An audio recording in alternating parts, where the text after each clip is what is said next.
Oh. The damn hunger. Wait a minute. Because sometimes Albert like doesn't let me roll. Yeah, fuck it. I meant Ivan. That's He was not getting gonna food. work. That's not gonna work. And I'm also hit. Oh, you're fucking here. What the fuck? Oh, fuck yeah. Yeah, that's Silent why I said join. that. Wait, It was a prank. I mean, I can't silent join. I have an intro.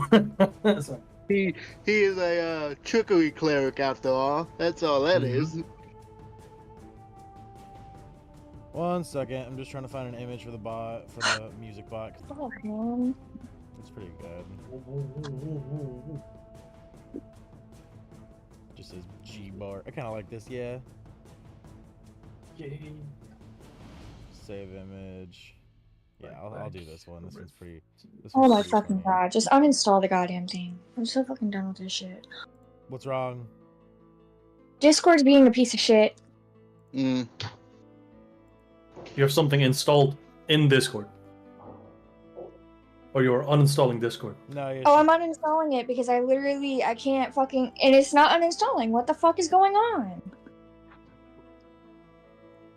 Uninstall. Do you have administrator privileges? I mean, yeah, it's my fucking computer. I mean, that's... Okay. Player I work in IT, so I have to ask the stupid questions. Lion. I have to replace your image with Donovan. Open. I'm also completely Save. lost about what the current game plan is. So What do you mean? I smack you at the back of your head like Gibbs did to McGee. Wow. Yeah, it was McGee, I think. No? yeah. Gibbs is the old guy. McGee's the sort of chubby guy, I believe. Yeah, but did he smack McGee? Wasn't it the other one? It might have been Tony. I think his Tony. name's Tony. Yeah, Tony. Yeah. So are we doing Butterskull Ranch without Alpha? No, we're just not gonna be finishing it without him. Up to the point of meeting Alpha. Yeah. Oh. And does anybody know how mounted combat works? Yeah, Because like I did a one shot last week or 2 weeks ago, where I used my paladin character, and it was just weird because I didn't know what it meant that I was riding my direwolf. I think you get like a rush down bonus to damage. So if you're like mounted with a lance, I think Actually, I don't know the 2024 rules, so I probably shouldn't. Yeah. That's Speak just up. speculation. All right. I know in 2014, you essentially share movement speed, so you decide who moves on your turn. So if you're mounted, you can use the. I mean, my mount has 60 feet, so my Yeah. mount moves. So your like movement speed technically becomes 60 feet now.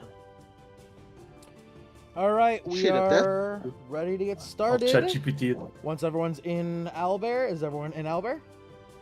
Mm-hmm. Not yet. Oh, good. You're fucking with Discord right now, right? Yeah. All right. Let me know when you're done with that. Okay, it might be a minute. You're good. You're good.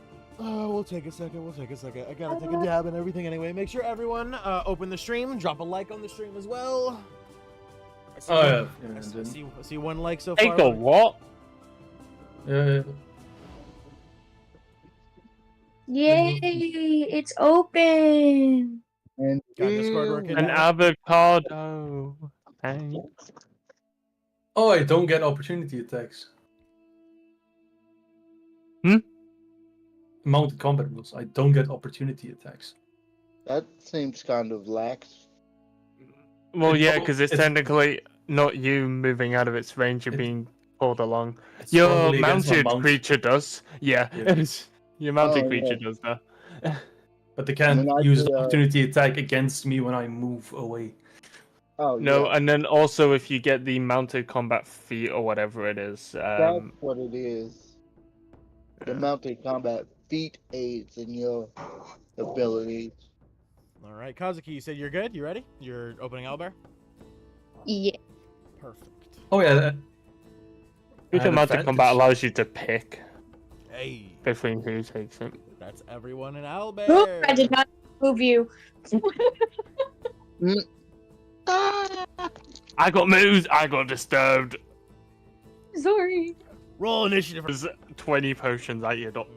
You have no more dot. Thanks. Uh, Stop. Horny, get out of here, please. Thank you. All right. Man, so we are- Garrak turned so ugly. We are good to go.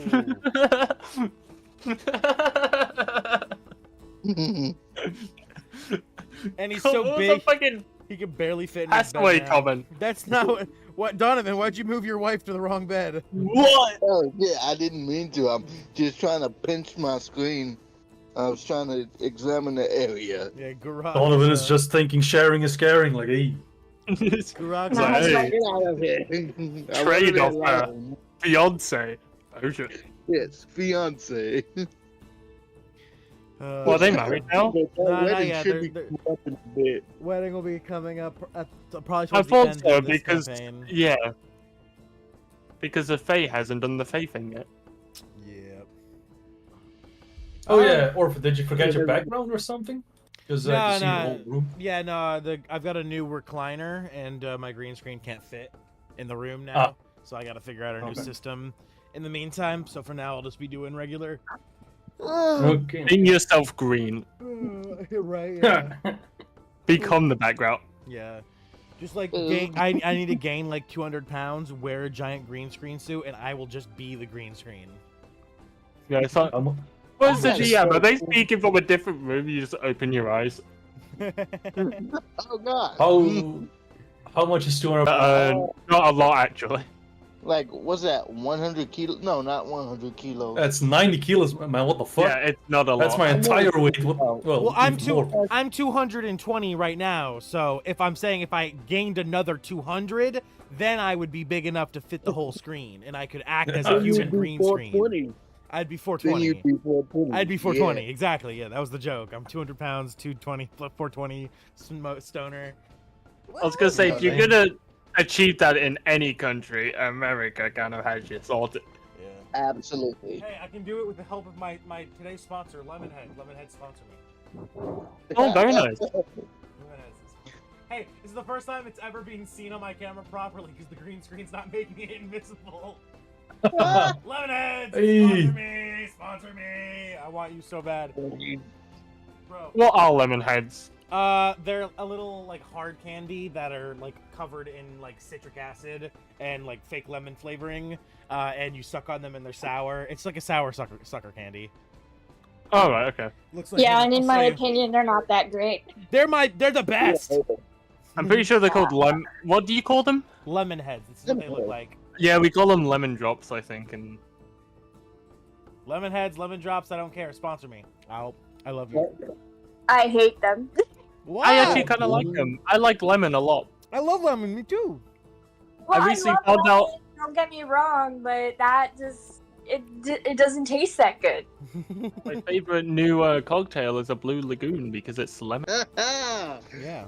Just give me something sweet like strawberry or raspberry. Oh, go for like cranberry. Cranberry is fucking love cranberry.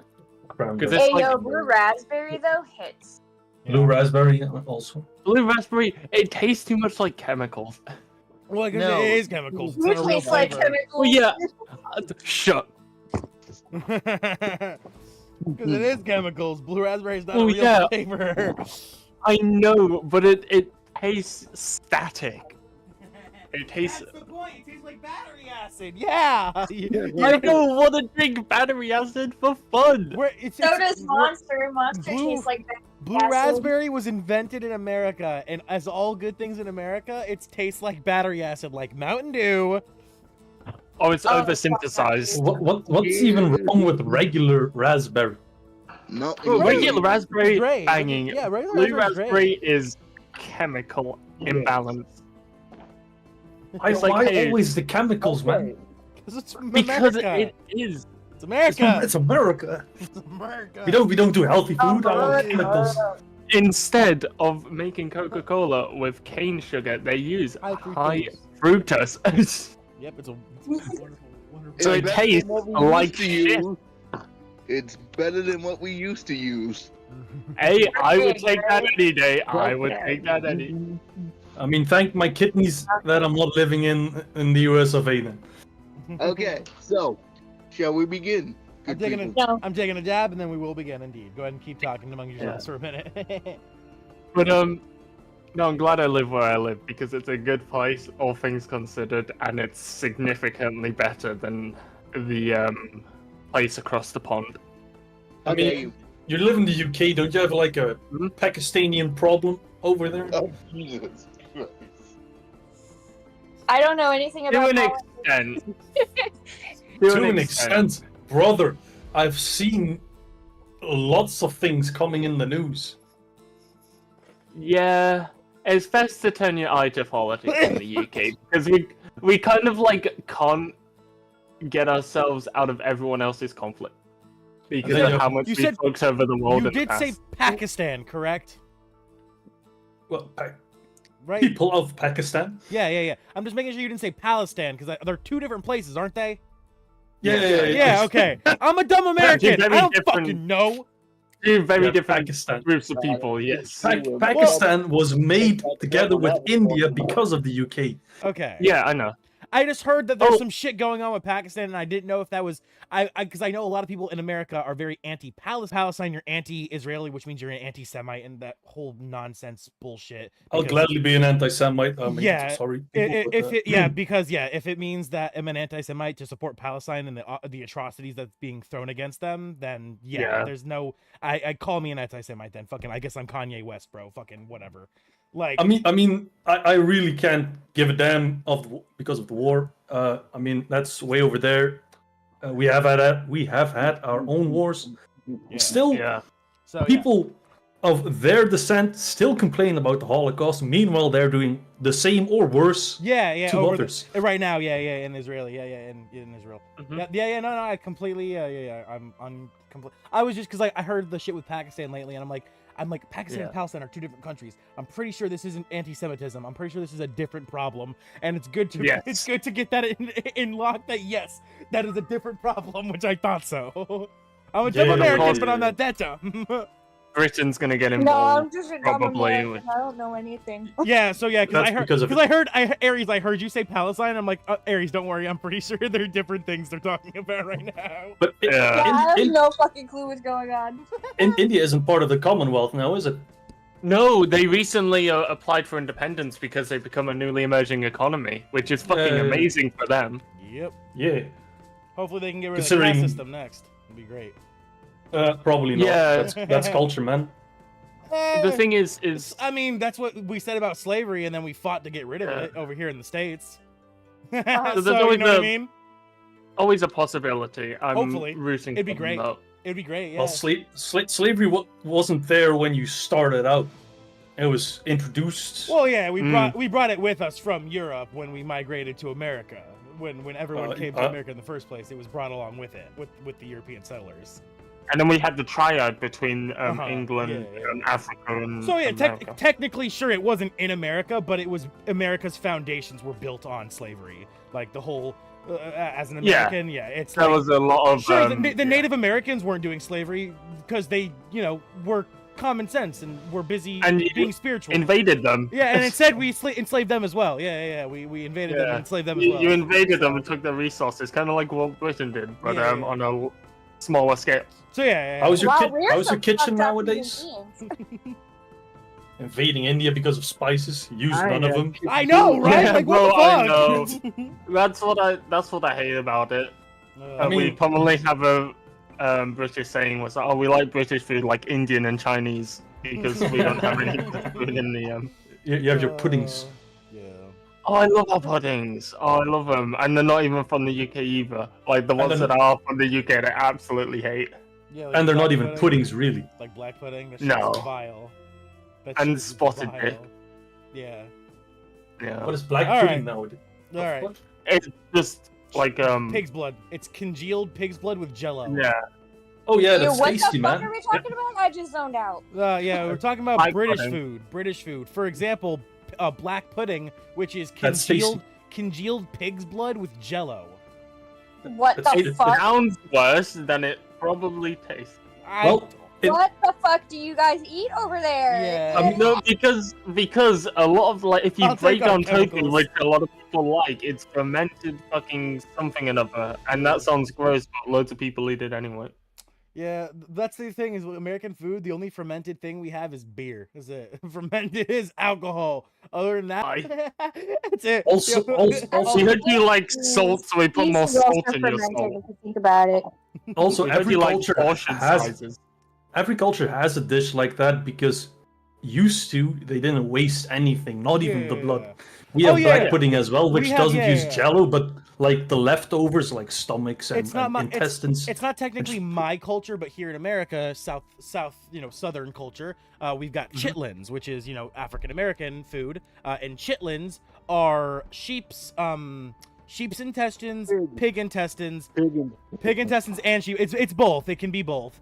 And then Well, yeah, It sounds familiar, but I've never actually. And- looked. yeah, the pig is the more common version. Yeah, and then what's inside of it, King? It's like fucking. It's literally cleaned intestines. Yeah, it's fucking so vile, but Because you're literally What the eating fuck? the intestines. Kind of just started like a mini podcast about all the fucking horrible foods. we got in different 6 countries. viewers right now too. We've got. I know you 4 are probably watching, but 2 other people are like, Mm-hmm. man, yeah, I like this conversation. I like what they're talking about. It's like, what the fuck? All right, let's start D&D. Yay! Go live on Shorts. Click that. Everything else is good. Only thing I need to do is open up the scripts and start the count up timer. Get that going. And in 3, 2, 1. Welcome back, all you beautiful adventurers of the Orphan Guild, or all you adventurers wandering around out there and happen to find us here on the channel. I'm your host of D&D Orphan, back today, excited as ever to bring you another episode of Dragon of Icespire Peak. The group is back and better than ever, once again ready to continue our adventure and escape Phandalin and embark towards the dragon that lurks at the end of this adventure. Where we left off last week, we had quite the mighty change, where Garrak bitten by his new lover, would go from being an ordinary orc to a were-rat orc and becoming the father of the cult of the Mother. After saying goodbye to his new love, the group would embark back towards Phandalin, arriving and resting before talking to Raven, the bartender, and discovering 3 more quests available upon the board, along with one final quest that had yet to be finished. Adventuring towards Butterskull Ranch to free it from the invasion of orcs. After accepting this as their next quest, the group would decide to head to shop and then finally to rest, recuperate, and be ready to embark on the next day and on the next adventure, which is where we pick up today's scene. As we see all of our fine adventurers, we're reminded, of course, before that, to make sure if you haven't already, tap that notification bell so you're alerted every single time we up sub button. Join the Orphan Guild if you haven't already. It helps us more than you could ever imagine. And of course, tap that like button and leave a comment down below. Or if you're watching here live, leave some chats. We'd love to see you, and we thank you so much. Now, we meet our lovely players and what they are doing.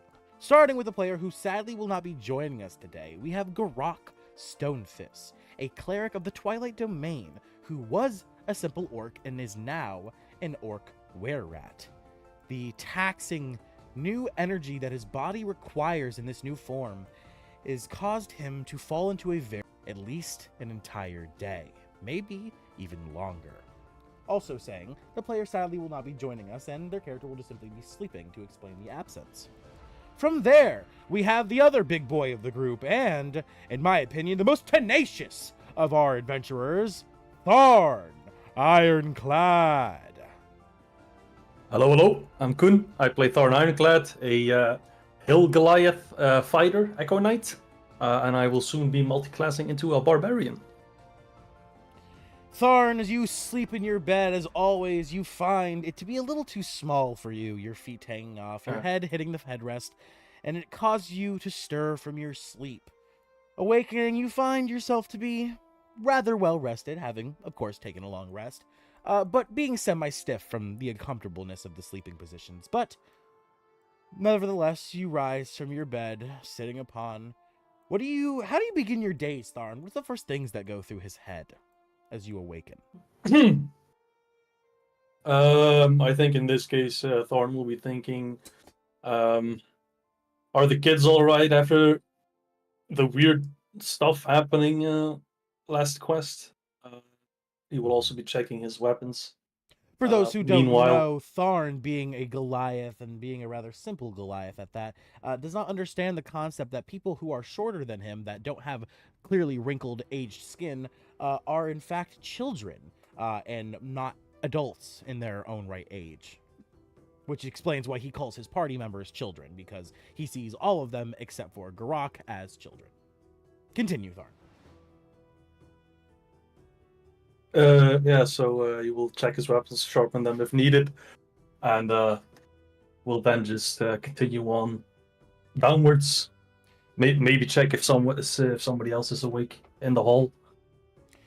You take a quick moment to inspect your weapons, finding that they are indeed a little bit dull, as natural from constant use in battles. You sharpen your halberd and your other weapons. You take the stone, wiping it across the blade, sharp slice by slice, as you see little shards of metal falling to the ground as the blade finally hones. Feeling your thumb against the blade, you prick it a little bit, feeling a little bit of blood dropping down, as you find the blade is now nice and sharp, readied for combat. As you stand from the bed, creaking and cracking, causes our next member of the group to awaken, Ivan, the ingenious Felisar.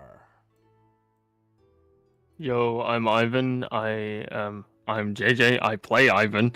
He is a Tabaxi artificer of the alchemist subclass, and also a cleric with the trickery domain.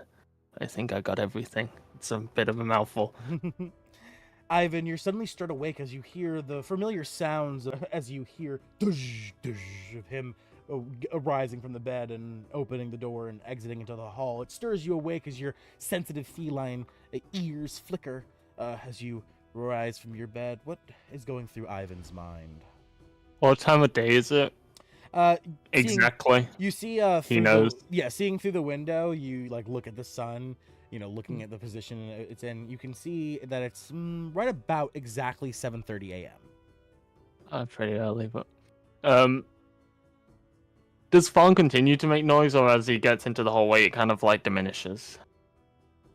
Tharn, I assume you walk with your usual heft, right? You're not holding your footsteps back. Your usual. Oh no. Yeah. So yeah, as he walks, it's the continual. Dush, dush. It's not him obviously thudding around and. Yeah, of course. But you know Tharn to be a simple fellow and one not to hold his weight. That's fair. He would kind of like cover one ear as he tries to diminish the stimulus and get out of bed, approaching the door to open it, going on. Assuming it to be Tharn, but curious to see if anyone else is awake, or whether or not he might be able to catch a few more minutes of shut-eye. As you creak open the door, Ivan, you find Tharn standing directly the opposite side of it. As the door creaks open, Tharn, you immediately notice Ivan's door opening, and you see his little nose begin to peek out as his eyes slowly follow. You guys lock eyes in an instant, and as you two lock eyes, our last member of the group also begins to open the door, or not our last, actually we have two more. I'm so sorry, Kazuki, it's been a minute since you were here, so my bad. Donovan, you hear, of course, Tharn's thudding and all, but it's your wife what really stirs you awake as you hear her tapping on your leg, and you feel her tapping on your leg, and you look down in your sleep as you see her looking up to you at your side as she smiles and she says to you, honey, it seems your friends are awake, and I know you're quite a sound sleeper, but if they're arising, I think it's time for that mission you told me about last night. You seemed rather urged about it too, so I wanted to make sure you were awake. Donovan, the dashing. Introduce yourself. Hi, I'm King. I play Donovan. He's a ASMR that thinks he's a Fae. His primary class is a draconic sorcerer. He's solely neglected his warlock pact, which he has no idea about, so that's going to be interesting. But yeah, we'll see where it goes. As you stir awake from your wife and she speaks to you as you looking down to her, what do you say? What do you do? Donovan just grumbles in Elvish. I don't wanna. But then he realizes, hey, you kind of need to save the planet, so he forces himself to get up and pull on his usual attire before walking towards the door, looking back, seeing his broom, and he's like, boom, window, door. I don't want to deal with them right now, so he mage hands open the window and uses his broom to descend, closing the window behind him with mage hand. All right. Donovan, as you exit via the window, your wife chuckles, looking to you. You're so silly. As you slowly descend from the window, disappearing from this scene and appearing in this one. As you slowly descend, Donovan, you find that the window beneath yours is currently sitting open, as pretty much the entire tavern kind of or not the entire tavern, but at first it's just one, you see one little boy is looking at you, and as he sees you slowly descending on a broom, he points, oh, look, guys, look, magic, as the entire, and you see a lot of new faces, specifically also the child's, not recognizing him. All four of these people at this table are new to you. You see them staring at you confusingly before they quickly snap their attention back to their conversation at hand, telling him to mind his own business. You see the goblin saying at the table, as the little boy kind of oh, yeah, my bad, as he kind of lumbers down. As you slowly descend from the window, Donovan. What language are they speaking? Common. Can I try to eavesdrop? Yeah, for sure. They're not really hiding their conversation. They're openly talking. No. Well, what are they talking about? See if I can dig up a Phandalin tale. You hear that these four are adventurers as well. They were given a quest by the King of Neverwinter Woods to enter the Phandalin mines and handle business there in the place that has been long since closed off. I go into unless speaking to the king himself. It seems these four individuals have been given that privilege. As they all speak to each other, you hear them discussing things that they've seen in the lost mines, monsters, beasts that they've slayed. It seems they're rather adept adventurers, being maybe only a few, if not 1 or 2 levels lower than you and your group. Mm-hmm. You can tell very clearly that the little boy, while appearing to be a part of their group, you're not sure what he is, though it's rather clear the man in all entire cloaked robes is a rogue. He carries a dagger at his side and has one on the table as well. The man next to him, clad in iron armor with a shining sword upon his back, you can tell very clearly to be some kind of night fighter. The goblin carries a bunch of cooking supplies. Though you see he also has some magic tools like a wand on his side, so maybe he's some kind of sorcerer, artificer, or wizard, though you're not quite sure. And as I said, the little boy is a complete mystery to you. Mm-hmm. Are they eating or drinking anything?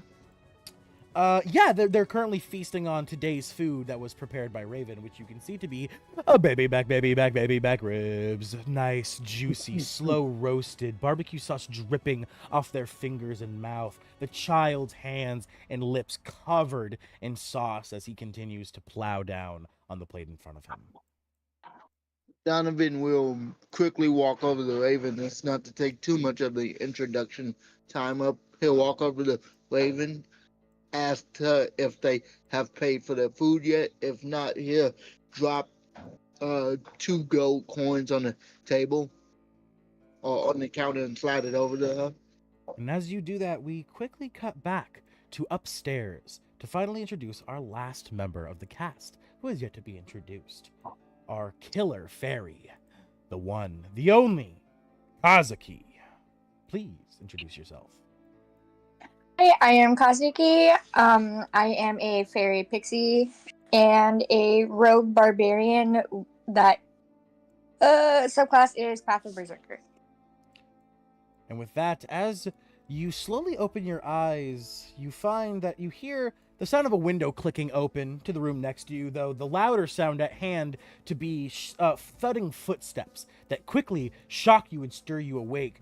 Your time in the woods and your instincts kicking in a mere moment, you're flown out of bed, hovering, expecting it to be some kind of evil orcs or animal that you have to fight, but you quickly look around to your surroundings, realizing you're nice and safe in a tavern room, something you've only experienced 2 times now. Kazuki, what are you thinking? What are you doing? Well, I'm going to calm down a bit because I'm going to realize that I'm probably, with my party. And I'm going to, As you fly over to the door and you slowly crack it open, you see 2 people coming face to face with each other. As they begin to speak, you overhear their conversation. Tharn and Ivan. You guys lock eyes with each other as Ivan, you have just opened the door. What do you 2 say to each other? Ivan's eyes will be quite dreary. Clearly, he hasn't woken up fully yet.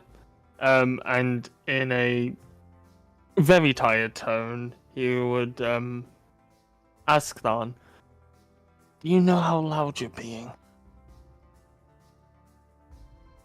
Yeah, I do. Do you know what I'm wearing?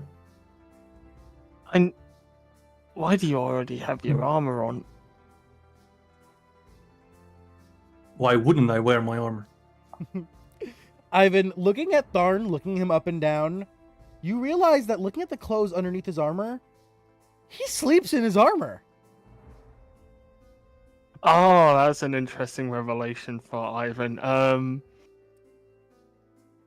He's not very good at hiding the fact that he's visibly confused and also imagining what it would be like and partially uncomfortable. Never mind. Ivan, you quickly hear little jingles and sounds of wings flapping coming from the distance with your keen perception as you see Kazuki slowly floating out of the room, seeing you two. Kazuki, what do you do? How do you approach them? I'm just gonna fly over them and do a small little wave and say good morning. Good morning. You all three simultaneously locking eyes with each other. Good morning. Basically, he's kind of running on autopilot as Ivan at the moment. He very, very dreary still, but he will eventually come out of his room after collecting all of his vials and attaching them to his clothes and getting properly dressed and not sleeping in armor. That's an interesting revelation. I never knew that. Wearing your armor while sleeping takes less time. That means it takes less time to be prepared to get up and out. Or what if we got attacked? If someone stabs you in your sleep? I don't have that problem. I love this. I don't even know if Tharn had that intention, but Tharn said that he had his armor on and didn't say when he was introducing his character. He said he sharpened his weapons, but he never said that he took the whole, because it takes a lot of time to put heavy armor on. It takes 10 minutes. Yeah, it's not a simple. Exactly. So he was up and at him, which means I had to just he had his armor on in his sleep. So now that's a character trait for Tharn. Also, I'm from the mountains. How often do you think I had access to water? Exactly, yeah, so it doesn't even matter. So yeah, you realize, Ivan, that smell that's kind of been lingering around the party, it's been slowly bothering you. You realize what it is. Oh, it hasn't been slowly. It has been bothering him a lot. He just doesn't say anything because he's a pussy. I know. It's the blood of my enemies. Ew. I see. Should we go wake the other two? If you haven't already woken them by now. As you say that, Ivan, the door slowly begins to creak open at Donovan's room. As you see Donovan's fiance walking out, looking to you all, she smiles. Oh, I have to go work. And then she quickly scuttles between your legs. Thorn will just shake his head and grumble. Children. Did she say he went out the window? I did hear that, right? Yes, you did. You did hear that. As did I! As you hear another door swing open, kind of from the other direction, as Gilbert Gungo steps out. The great Gilbert Gungo as well heard that! He seems to have flown out the window because he's too intimidated by my presence. As you see him click his heels as he begins to walk towards the stairs. Kazuki is just gonna give him a look and just be like, okay, and then start flying past the other two to go downstairs. All right. As you fly past them, zooming over towards the stairs, you disappear from the sea, zip past you, following the great Gilbert Gungo down the stairs towards the bottom level of the tavern. What do you two do? I will say to Ivan that I will just be getting a hearty breakfast, and he can tag along if he wants to. He would give a small nod, as Gilbert, right? Gilbert. Yes, Gilbert got Gilbert. Yeah, got... so I don't want to say Gungo or whatever. Anyway, Ivan seems slightly happy to see him, surprisingly.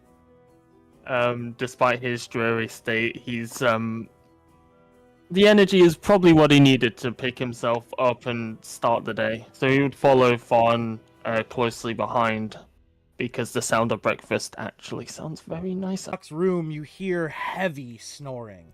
You remember? Oh wait, no, he was gonna check in on him. Yeah. You remember the events of yesterday and how much energy was exerted from Garrak's body during the transformation, and hearing how deep he's slumbering, you can assume that he could use some rest. as you probably decide to let him sleep for a bit. That's fair. He'll leave like a couple ingredients at the door, like home remedies to help with ailments. They don't really do anything, they're mostly just RP. Gotcha. As you both appear coming down the stairs. Kazuki, having gone down first, you zip down the stairs, flying quickly. You see Gilbert posted up, ready to begin his performance, standing next to the window in the spotlight of the sun, as he always does. You see Donovan sitting at the table currently, about to begin to speak to Raven and to his wife. As you also see quite a few very long times. You haven't experienced the tavern too many times, but you have seen the groups of people that visit it. And while the two in the back seem very familiar, you recognize the two dwarves. The other 5 people in the tavern, you don't recognize this table completely, entirely, and this man in white and completely, entirely. As you zip down the stairs, flying into the scene, Kazuki, what do you do? I'm gonna fly over to Donovan. Hey, so have you noticed the 5 new people here?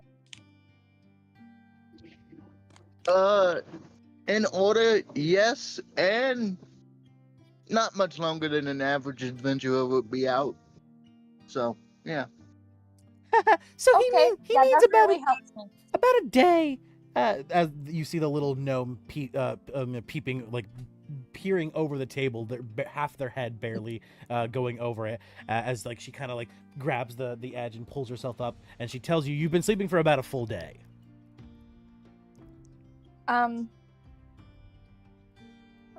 Oh, I guess that rage has exerted me. I did not know. I am very sorry. Also, should I go talk to those people, see what they're about? No. I have it handled. Would you like to take your normal perch upon my shoulder? Yes, please. You may. I'm just gonna fly onto his shoulder. You hear like a sound of disgust, like a like, you know, that noise you make with like through your teeth, like I can't make it into Discord because Discord won't pick up the noise, but I don't know, like a whistle, not really like a whistle noise, but like, you know what I mean. Yeah, air in through your teeth. Yeah. Yeah, exactly. Thank you. Yes, that It's noise. called a tusk. Yeah. A tusk. Thank you. A tusk. As KT grumbles under her breath. Well, at least you don't get to perch on his face. Whoa! Hey, chill. We haven't got that far yet, Katie. Chill out. And you see her kick her feet. Yet? I know, and yet you're just letting her sit on your shoulder. I'm not having Good this eye. argument with you. Raven, how you doing, love? As you see KT quickly hop down and go to clean a table over here. Did nobody hear that yet? As Raven looks to you, hey, you're slowly coming down the stairs, Ivan following behind you. As she looks to all of you, she says, "It's good to see you awake finally. You're finally gonna go handle that quest you've been putting off forever? Butterskull Ranch could really use some fucking help."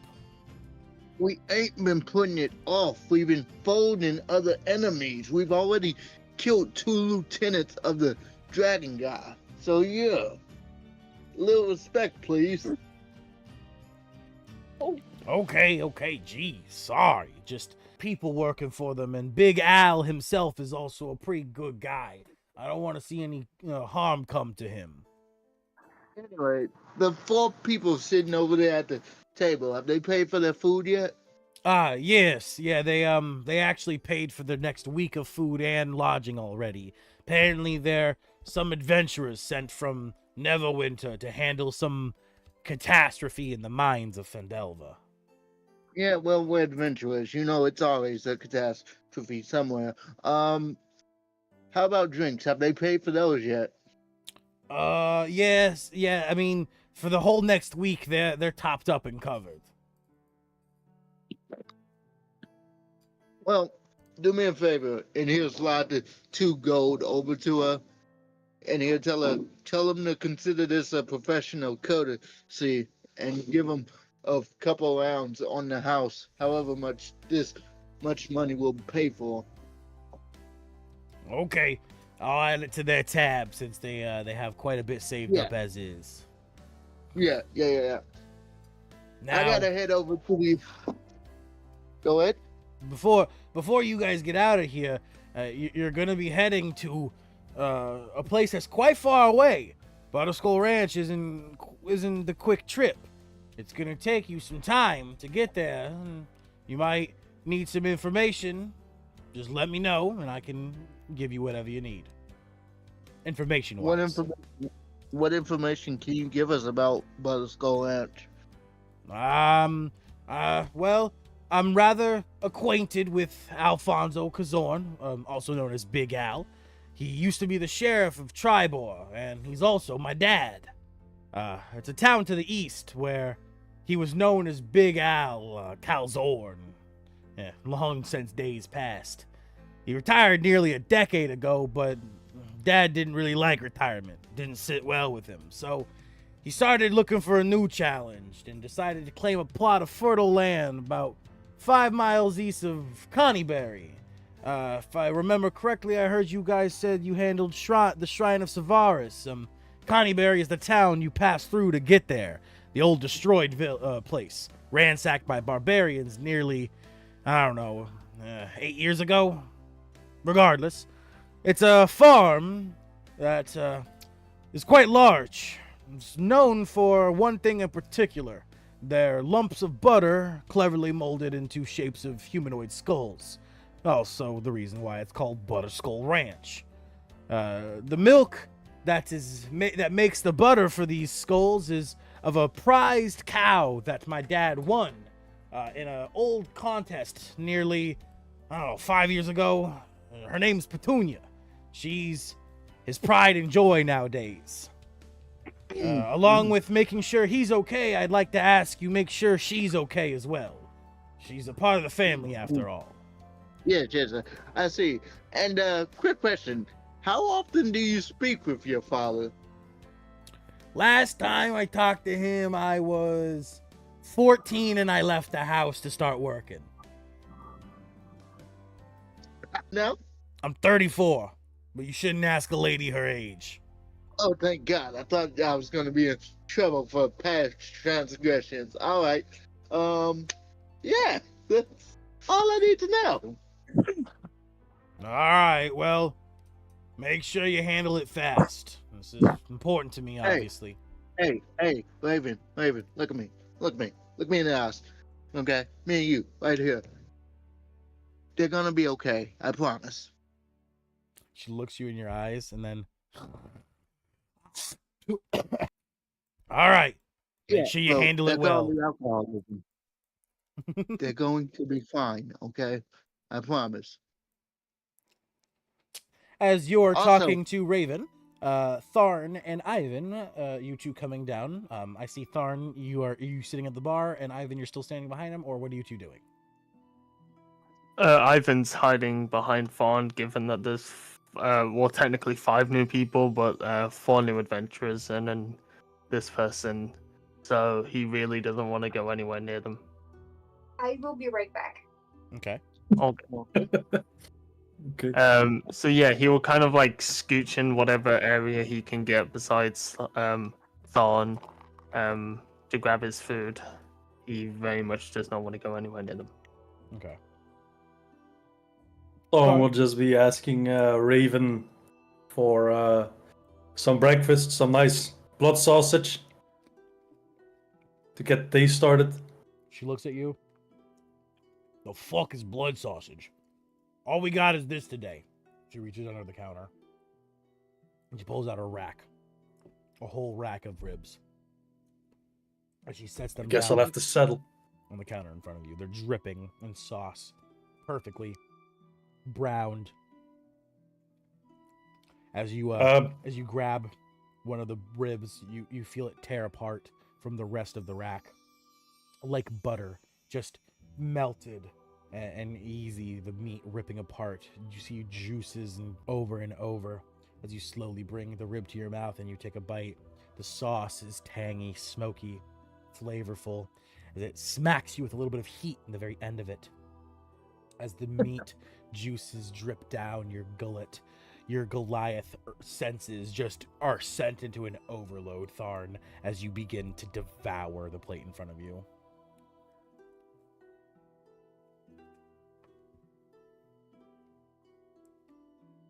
Through Tharn, between Tharn and Donovan, as you see the rack of ribs that Tharn is devouring, you look to Raven. What do you say? He would see what Tharn gets and would likely order a smaller portion of what he's getting, given the size difference. So he'll see maybe like what's his portion size looking like? A full rack, so you'd have to ask for half a rack. I had to get specific on not, so I thought I'd ask. No, just half a rack. Yeah, no, he asked for a small size, and maybe I don't know if they serve milk. Do they serve milk? Yeah, for sure. Yeah, he would get that as drink. All right. As you take, as she looks to you, she says, "All right, little guy." And she reaches under the table and she grabs a half rack of ribs plate and she puts it down in front of you. And she reaches for a glass as she goes to one of the smaller barrels underneath the countertop and she pulls a spout and milk begins to pour into it. She quickly taps it up and she says, "All right, here you go, fresh milk for the day. We usually run out in a few hours, so you're lucky you got a glass. We only have one barrel a day. Stuff's not quite easy to come by." As you take your half rack of ribs and drink, where do you go to eat? He might just sit on the stairs and eat it, in all fairness, if these people aren't moving. Nah, as of now, it seems they're in the middle of chowing down on their meal and discussing their adventures. Yeah, he, even as he talked to Raven, asked for his order, his eyes never leave them. He's very cautious of the newer folk. All right. As you scutter back over to the stairs, sitting down upon them, you begin to feast on your ribs, tasting what Tharn tasted, the juices dripping to your fur. You can't help but to begin to devour the food in front of you. Yep. Donovan will get up and walk over to the individual clad in white, sitting by themselves. All right, 1 second. Let me just fit Kazuki to you. Okay, there we go. All right, Donovan, as you walk past the group of four adventurers, slinking past them, you walk to the table where the man in cladded white stands in the back. You recognize the figure to be Sir... wait, do you know his name, actually? I don't see how I would. Would it be the old man from the temple? Correct. No, I don't think he ever introduced himself. He was just a mysterious old man. Yeah, okay. As you approach the figure, you recognize him for being the old man, but you of course don't know his name. What do you say as you approach him? He just to see you outside the temple. Do you have some information for me regarding the situation we discussed previously? He said he would look into his whole, demon in his penis. So he looks up to you from his glass of coffee that he was kind of staring into. As he smiles, he says, "Ah, Donovan, it is nice to see you once again. As for the matter of the infection that you deal with, sad for you as of yet. However, I do come bearing news. I have been waiting for you all for some time now." Right, before we get to that, old man, what is your name? Oh, how rude of me. I've never introduced myself, have I? I may have introduced myself to Echo, but never to you, young man. My apologies, and of course to you too, young lady, gesturing to you, Kazuki. My name is Sir Gall, and who might this be? Gesturing to you, Kazuki. Would his name allow me a history check, perchance? You don't recognize the name at all. Definitely not.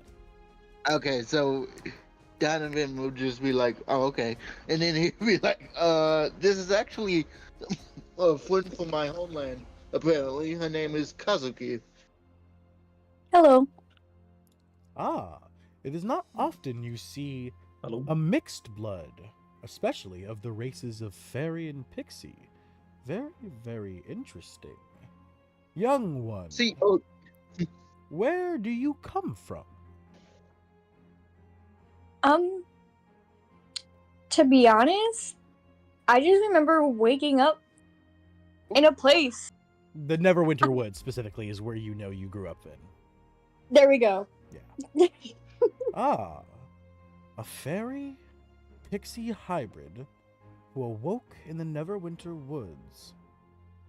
Very strange indeed, as your species are not native to these lands, as your tall friend here has said.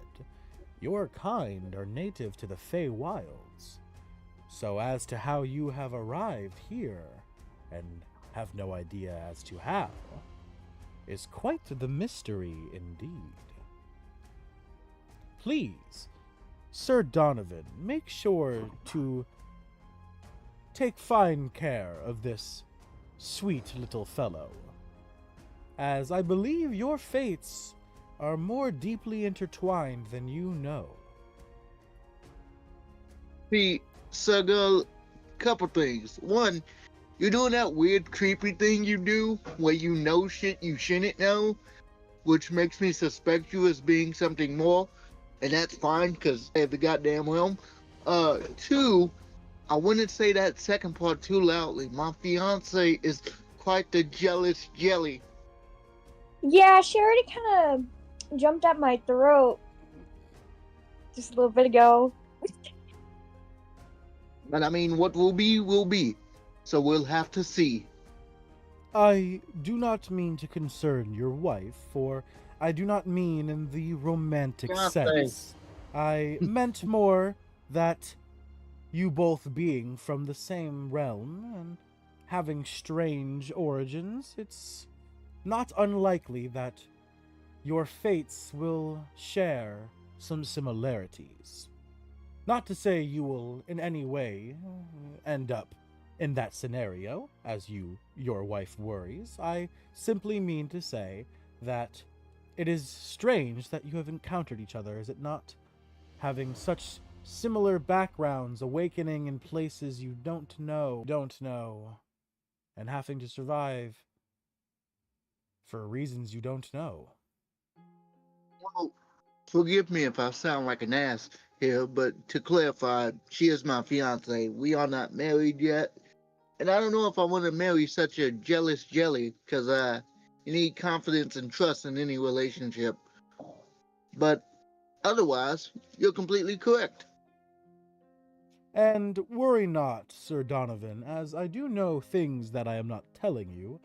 I do not know the future, and nor do I have any information that could allude to such knowledge. Do you know who our enemy is? Our true enemy. Haven't you already all been told? No, I know who it is. I'm asking, do you know? I could have swore he told you. Okay, I might be wrong. No. So hang on. So what happened is the giant god statue thing told us.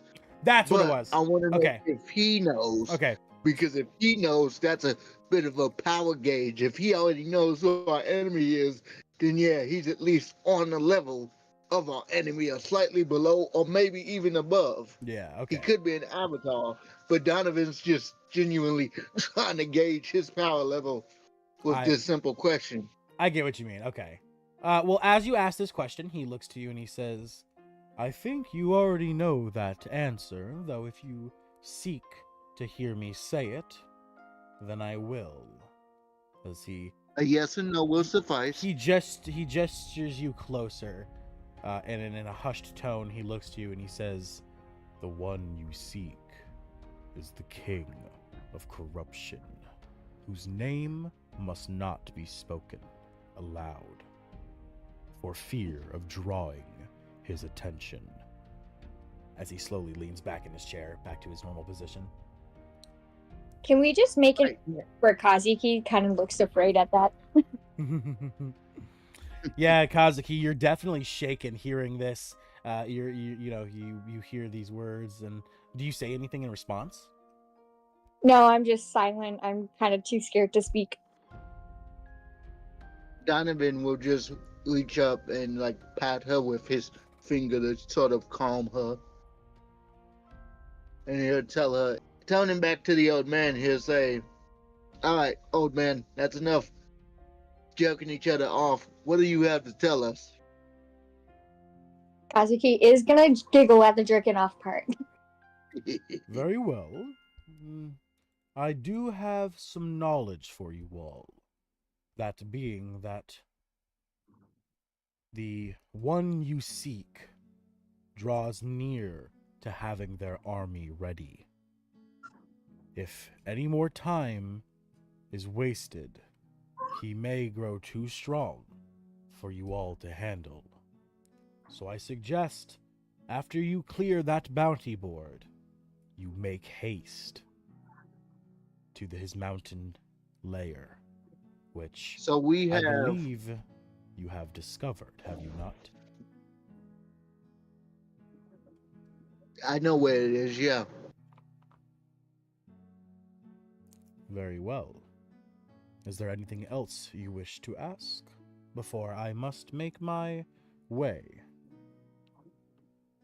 You said we have until we clear the bounty board. That would be about what, 4 missions, yes?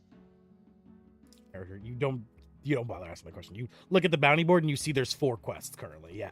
Okay, all right, cool. He's just gonna ask him, or he's gonna tell him, I don't know if I told you this before, but there's been a woman visiting me in my dreams. And she visited me once when I was younger, but most recently, after this war of ours began, she visited me again. So that might help you with researching my situation. Oh, what did she look like, my child? He will describe her. Based off of her physical appearance, you describe her to be semi-angelic. It is strange that you lie cursed and yet are visited by an angel. Oh dear boy. Oh dear boy, I wish I would have known this sooner. Rises quickly from the table, he walks around it, laying his hand on your shoulder. He says, I believe I know the curse that lies upon you, though as of now, you don't contain the strength to know. So I'm sorry. I don't contain strength. So I'm sorry, you must forgive me, but I will have to forego giving you that information for now. And when I believe you are ready, I will endow it upon you. Hey, give me the information or I won't be responsible for my actions. Young one, as he slowly starts walking past you, we are all responsible for our actions. As he begins to He walk sort of away. like turns around, ready to blast. He's like, I'm gonna say this one more time. Tell me, or I'm gonna set you on fire. And as you say that, a bunch of heads snap to you. You immediately grab the attention of damn near everyone in the tavern. As Sir Gull, by the time you over to Tharn, seeming to look at Tharn, though Tharn, you can tell very clearly he is not looking at you, he is looking through you. As you hear the old man Donovan say, if you wish to fire a fireball, feel free to do so, as I am more than sure that it will not affect me. He laughs a little. He chuckles deeply as he looks to you, Tharn, and he turns his attention from Donovan to you, Tharn, and he says, could you please step aside, big fellow? Sure, Elder. Sure.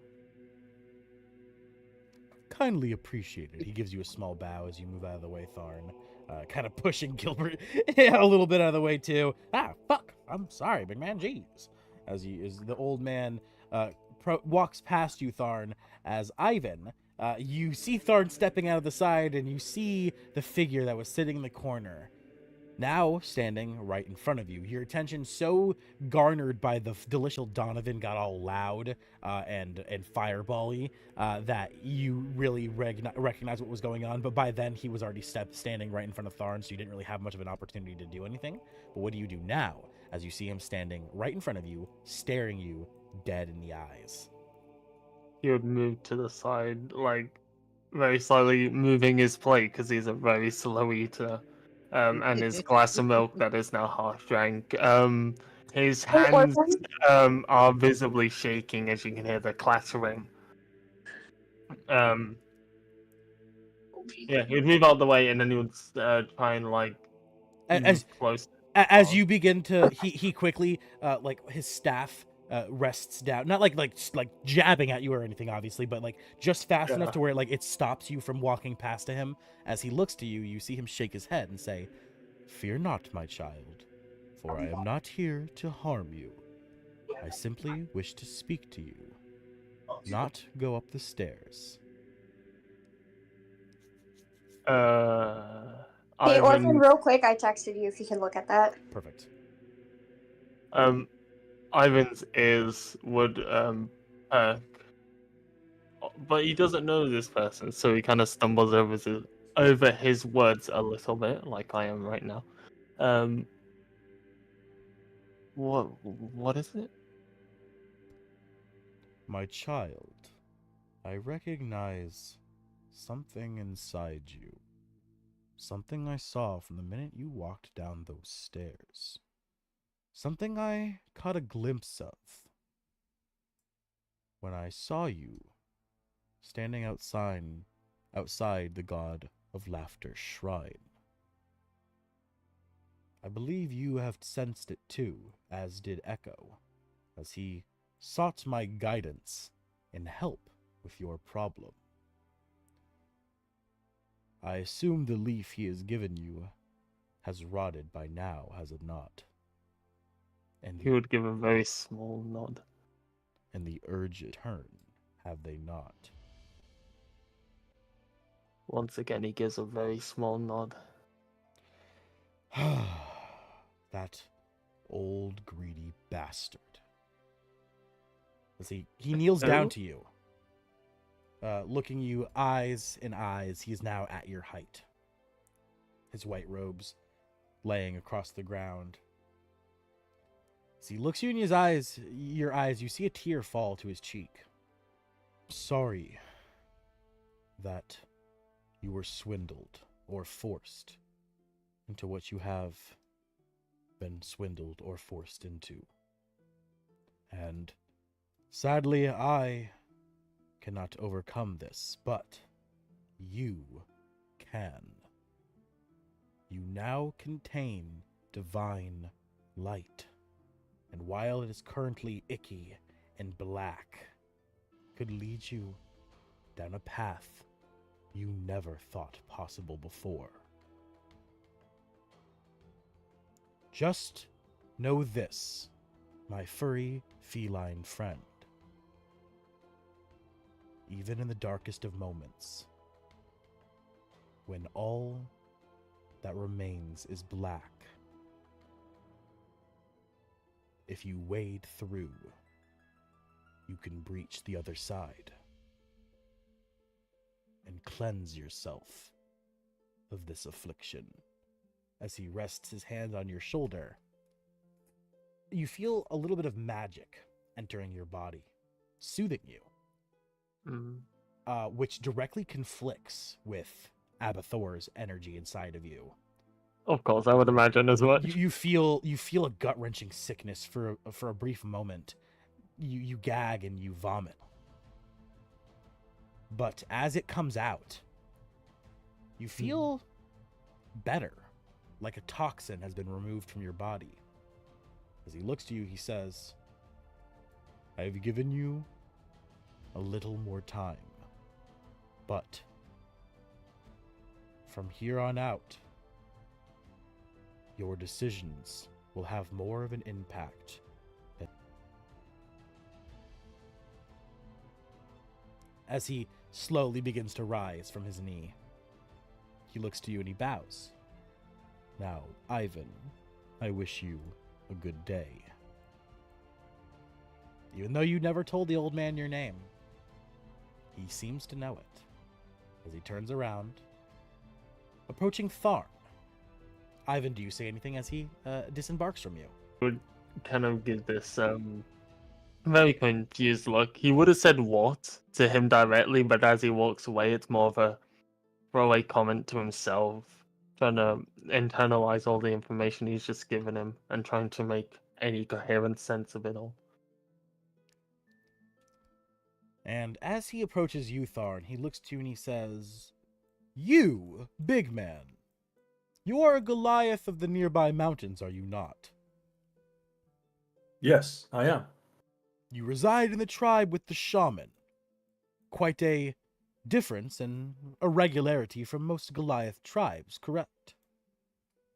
That is correct, yes. Ah, I thought I recognized your energy, as it seems that he has finally sent you upon a quest, as he has sent so many others who achieved the title of hero. As he slaps his much harder than any other interaction with anyone else he's had before. He kind of like pounds his staff against your chest, but of course he's an old man and it doesn't. You still barely fucking feel it. It's like a little tap. As he comments, "Huh, even stronger than the last to embark. Rather interesting that your village constantly produces such fine quality people. Well, I'm sure with you by their side, these adventurers will have no problem. Though, I do worry," as he slowly begins to walk away from you, Tharn, exiting the building. You hear him say one last thing. "It has been some time since I've talked to the shaman, man." As he slowly disappears to the shadows. Falling from view. Do you call out to him or say anything to him as he leaves? I will follow him and say that he can no longer talk to the shaman anymore. As you call out, yelling to him, you find as you exit the building, he has vanished into thin air. As you look around for him, the laugh. That sounds eerily familiar to you, Tharn. Roll me history. Oh boy. Let's see here. What is my history? Yeah, of course. Do it at advantage. Do roll at advantage. Okay. Ooh, wow. Wow. Ooh. What a polar opposite roll. That I've never seen that happen before. A -1, a natural 1 and a natural 20 in the same roll. Wow, Oh, obviously. never seen that? I thought it was gonna be the goated roll, the 710 as it will. That's crazy. Well, you roll a natural 20 with advantage, as instantly recognize, Tharn, that laughter is the same laugh that your shaman would always cackle as he performed his strange rituals. Oh. Wait a minute, I recognize that laugh. But that's my shaman's laugh. As quickly as it appears, it fades to silence.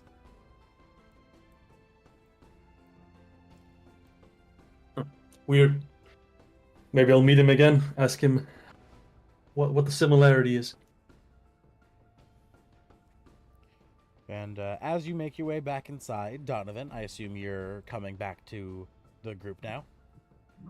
Yeah, Donovan closed his fist and he just walks over to the group and he will say to the group, "Guys, I think I don't know, should we just go to the ranch now or should we stop by the shop?"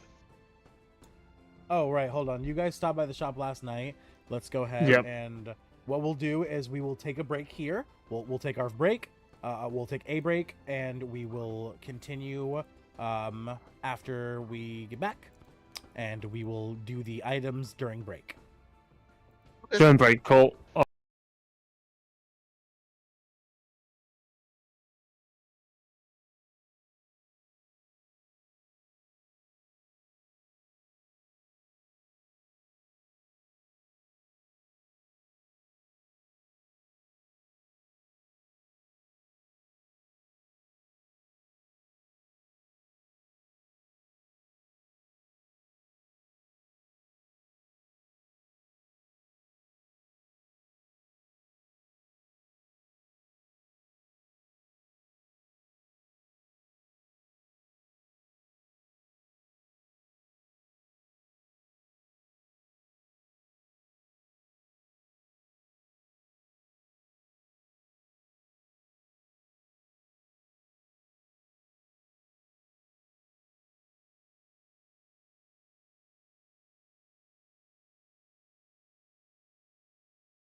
I will. Okay.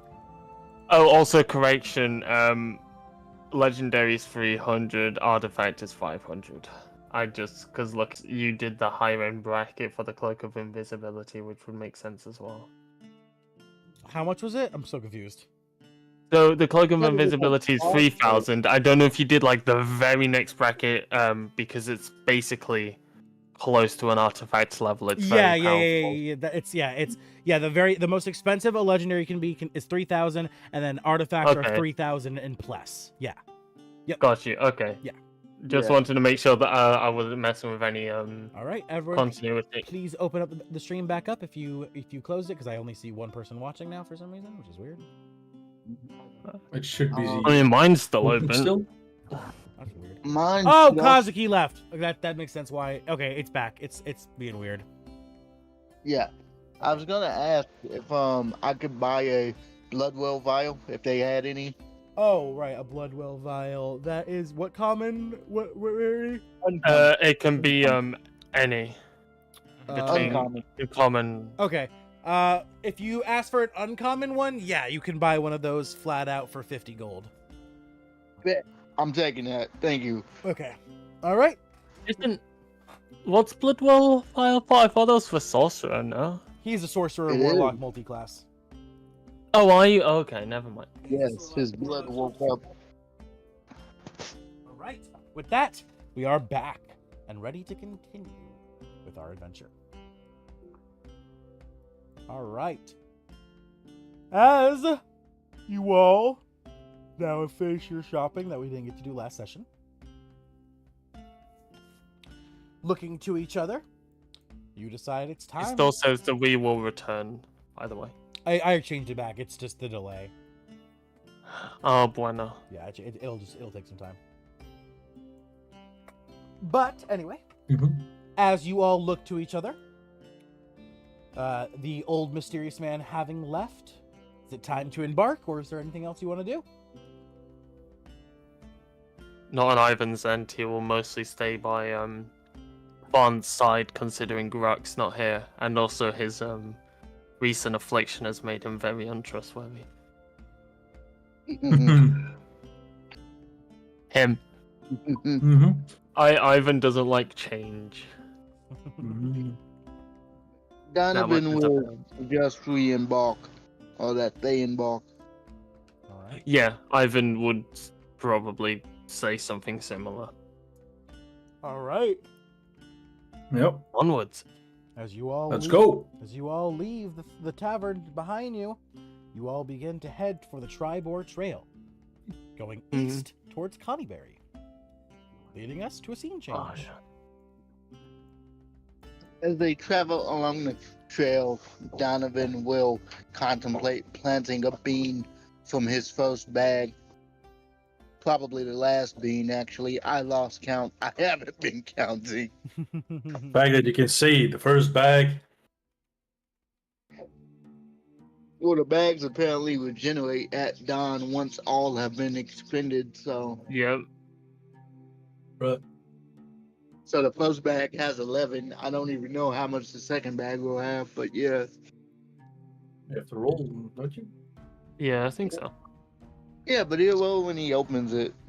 1 second, guys, and we will get started.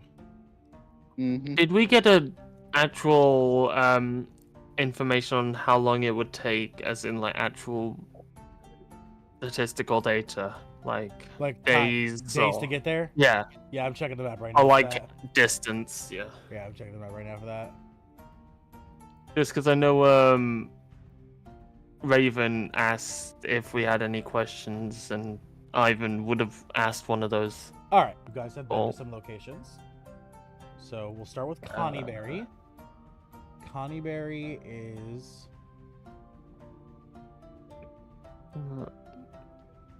here. Connieberry is... Why am I yellow? Connieberry is right I here. want to be yellow. How do I change that? Alright, there's Connieberry. Yeah. This one over. Shrine of Savarvis is the brown one down here. Yeah, what's that? Falcon's Hunting Lodge. right here. The loggers camp was over here. We traveled far, damn. Okay, Yeah. where else have you guys gone so far? You guys have gone to, of course, Phandalin, which is already marked on the map. Umbridge Hill, which is right behind Phandalin. Yeah, it's like not that far. Yeah. Yep, right there. And then you guys, of course, went to Mountainstow Gold We went Mine. over here, didn't we? Yeah. The Mountainstow Gold Mine, yep. Which is right there. No, over here, yeah. Yep. And I remember my geography of Faerun, but it's been a while since I studied it. Actually, this is right here. And then Nomengrad. You guys haven't been to Axelholm yet. That's the quest you guys just got. But Nomengrad, you have been to Nomengrad, which Nomengrad is right here.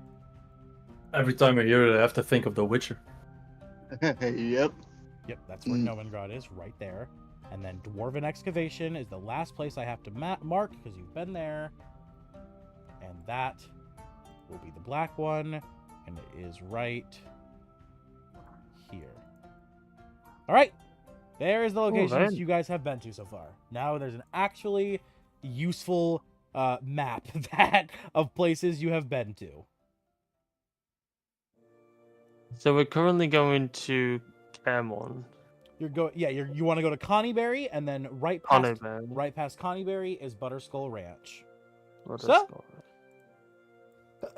Opening up your map and heeding Raven's words, knowing that it's right past Connieberry, you begin to track how much distance it will take you to get there. Seeing as every hexagon on your map is 5 miles, it will take you, and you can travel how many miles in one day? I think it was 30. So 5, 10, 15, 20, 25, 30. You can travel 6 hexagons in one day before needing to break, which means to get to the Butterskull Ranch will take you 1, 2, 3, 4, 5, 6. 1, 2, 3, 4, 5, 6. Exactly 2 days travel. Okay. So are we in Connieberry? No, currently we're going. You're leaving Phandalin. You're leaving Phandalin right now. You're going to Connieberry. That's the first goal. That's I mean, we just left the tavern. Yeah. Yeah, I say we just go for the 6, or the 30 miles, the 6 hexagons. Yeah, no sweat off my blow. I'll just use my boom and float it. We do that, then we take our break, then we just go right in the morning. Yeah. Sounds good. I'll plant the bean when we get to Connieberry. He said 6, so it'd be 1, 2, 3, 4, 5, 6. Like over this direction is where we'd have to take your first break. Okay, cool. All right. So you all embark from Phandalin, taking the wagon that was loaned to you guys for your adventures by Barthen's Provisions. You guys embark, yawing upon the horses to continue down the Tribor Trail and heading to Connieberry. Your first day of travel is damn near completely uneventful. Traveling upon the Tribor Trail is a rather boring adventure, as it is damn near empty with nothing happening. You pass a few other people along the way, giving smiles and nods, but other than that, sadly, you don't see much, nor does much happen. And by the time you make it about halfway through your trip, you see the sun begin to set, and decide that it's probably too dangerous to continue adventuring, as you all begin to set up camp. What does everyone do to help for setting up camp? I will go into the nearby woods-ish to collect some firewood. Ivan would probably help with that, considering he has very good perception in nature. All right. Go ahead and Tharn, roll me survival at advantage, or both you and Ivan roll survival. Oh, is it survival? Oh. Nature is survival would be the act of cutting down lumber, gathering resources for survival. That's fair. Yeah. So, do you want to give then Tharn maybe advantage? I would. Or do you... Oh yeah, I'd help action then. Yeah. Okay. All right. Okay, Thar? so advantage for me. Indeed. Yeah. Okay. There isn't much he can do in that regard. I mean, he has a +2, but Yeah, that's better than me, but too late now. Table sticks. any 16. modifiers, or is it just? It's 0. Oh right, okay, fair. Never mind. He was actually better, it's- but It's it a is neutral what it is. score. All right. As you roll a 16, Tharn, you're able to quickly find the materials needed to start a nice large fire. Gathering some good timber, some stuff that's rather dry and dead to start for starting fuel, and then finding nice hardy logs. You gather all you need to get a nice fire started. While Ivan, use area where you're looking around Tharn, pointing out good logs and good timber whenever he sees some to help. As you two are doing that, what are you doing, Donovan, with Kazuki? So Donovan will place Kazuki in the wagon, and he will sort of wander off quite a bit, and he'll pull out the last bean from the first bag, and he just looks at it, and he's like, please don't kill me. I don't want to hit a big guy's mouth. And he plants it and covers it up, hopefully getting something good for us, like a campfire or something. All right, roll me a D100.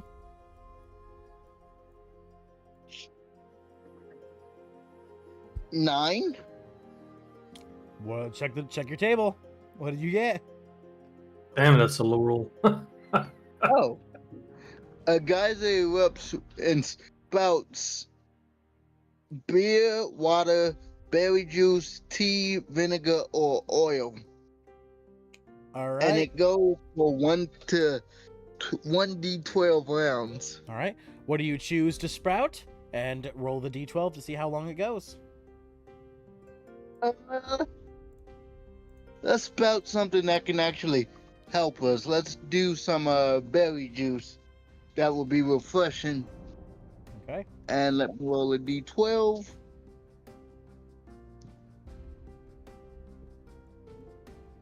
Goes for 8 hours.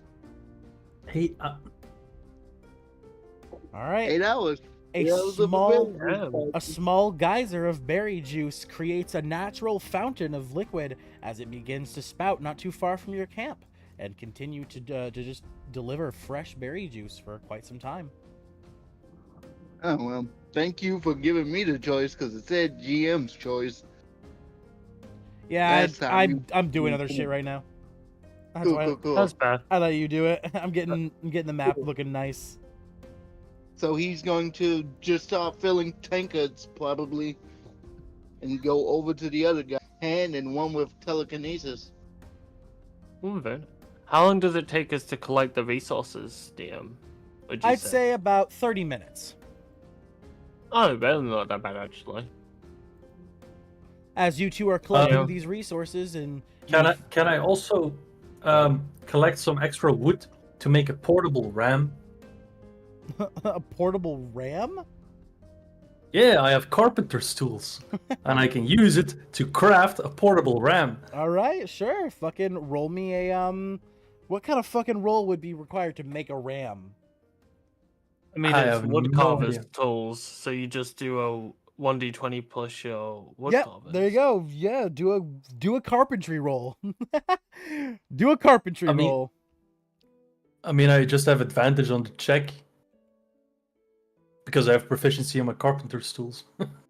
It doesn't say what kind of roll it is. Yeah, so just a d20. No, the 2024 rules give advantage. I would say I don't know 18 2024 plus- rules. If you have and the proficiency with it. maybe. Oh, yeah. Would it be survival since he's making something? I mean, the It says Quite if you have smart. proficiency with the tool, add your proficiency bonus to any ability check you make that uses the tool. If you have proficiency in a skill that's used with that check, you have advantage on the check too. Okay, so excuse me. how it was ruled on some of the West Marches I've been on is it's either your dexterity or your wisdom for wood carvers. wouldn't it be- Because you have to have a keen eye or you have to be very good with your hands. I'm gonna say. But ultimately, it's up to you. I'm gonna say. I think dexterity was what I was thinking too. To be honest, what fit I felt. Yeah. So yeah, make a your Proficiency bonus. Your proficiency bonus and advantage. Yeah, I don't have advantage. Yeah, he doesn't proficient have in it. dexterity. Okay. Too bad. Yeah, So it has to be a check that he's proficient with and is also using. Got you. It would be like a deception check with a disguise tool. Nat 20. Boom! That's the best portable ram everybody has seen. Yeah, yeah, exactly as you say. You take about an hour to sit and at the campsite after getting the fire started. You take your tools, and for the next hour, you sit and finally carve out the most elegant and detailed ram that has ever been seen. In fact, not only is it a ram, but you actually carve a ram's head into the head of the ram with ram horns. So not only is it a ram, but it's a ram of a ram's head with ram horns. So it's a ram head, ram horn head. Damn, is a ram just the thing that they used to siege castles and shit? It's a battle ram. Yes. Yeah, I thought so. Because for some reason in my head I thought he was just making a wooden statue of the animal. I was like very confused for a second. No. It's meant to break down doors. Yeah, I assumed as much. Oh, it's actually really +4 to the strength. +4 to strength checks. Yeah. Ooh. Other characters can help use them. I'm giving you advantage on this check. Hey. Donovan will be bringing everyone berry juice intermittently. He will also do something that may or may not be expected. He'll leave his luckstone necklace near Kazuki. Pretty much, I'm giving her that necklace.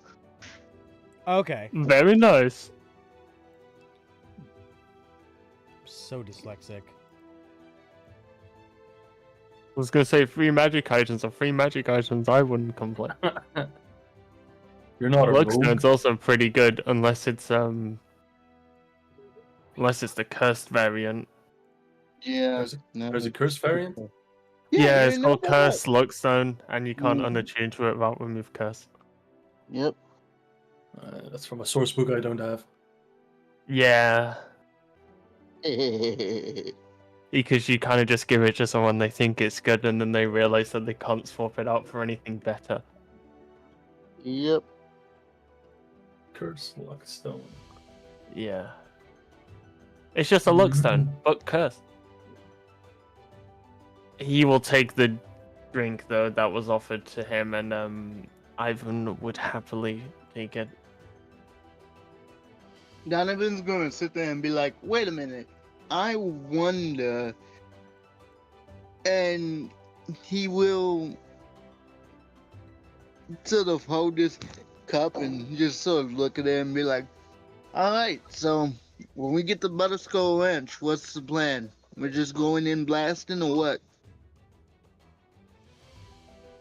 Who's he asking for this, or is he just asking all of us? Everybody. I'm assuming we're at a sort of... Yeah, no, I assumed we're all together. I didn't know if you were directing it towards anyone in particular. Yeah, no, he's just handing out from the guys, and he's like, so what's the plan? As he hands everyone their cups. Between sips, he would contemplate a plan, a look of concentration on his face as he tries to think of what would be best, considering that one of the party members seems to be in a catatonic state and the other one is not with them at the moment. Well, I'm sure Garrak will find his own way to us when the time comes, but also I think I can handle the mobs if the big guy wants to focus on whoever the boss orc is of this siege. That sparks an idea in Ivan's mind, as he would create a potion for the both of you. He will hand a potion of, is it resilience? Let me just double check. Yeah, resilience to Tharn, and he'll hand off a potion of boldness to you, Donovan. being both a blue and a dark purple color, respectively. And he would explain what each of those do. Oh, thank you for my small evening. I'm actually not very tired at all. I guess it's because I haven't expended any magic, thankfully. But who wants first watch? What did I'll take the first watch. What did the potion of resilience do again? +1 to AC. He plans on using Shield of Faithful on you to gain +3 AC in total, so you're not going to get hit, hopefully. Touch wood. Touch wood. Yeah. God, you're going to get back-to-back 20s, touch wood. Okay. I'll take the second and then one. Ivan would take the third. All right. He guesses. Oh, we have thingy with us. Gilbert. What's his face? The bard. We have the bard with us. Oh yeah, he's just chilling in the. He's passed out sleeping in the wagon. That motherfucker has been sleeping the whole day. Oh, useful. Typical lazy ass The fact that you forget his Gongo, Gilbert Gongo, the great Gilbert Gongo. Every now and then I don't know how hear... to pronounce the last name. Hi, the great Gilbert Gongo. Bow before my music. Every now and then. You see Donovan's eye twitch and he just mumbles to himself, nobody would know. We're in the woods. It's dark out here. Nobody would fucking know. By the way, he did create potions. They do lose their effectiveness once he takes a long rest. I kind of did this preemptively, so we'll he say would you do did the it at exact the end. same thing. We'll say you did it at the end of the long rest instead. You're good. Yeah. So when they arrive and they're going into battle, they're not just drinking water. Yeah. Yeah. Although that would be helpful, that's not his intention. Hydration is important. Exactly, but I don't think a vial's worth of hydration is enough. Yeah, well, so we take our long rest? Yeah. As you all fall asleep at your nice campsite, each of you taking turns acting as guards. That is, except for Gilbert, who is so passed out sleeping that he can't be bothered to be acting as a guard. That's fair, he'll be useful later. Yeah. As you all get your nice long night's rest, getting a long rest, of course, everyone take one now if you need to. You all reawaken for the next day as through your tents and into your sleeping bags, you see the flutter of the new day's light as the sun begins to rise. As you all begin to stir from your slumber, packing up your campsite, gathering all your stuff together, you can't help but feel like you're being watched in the distance from the forest. That's fine. Make a perception check at disadvantage. Go ahead. At disadvantage?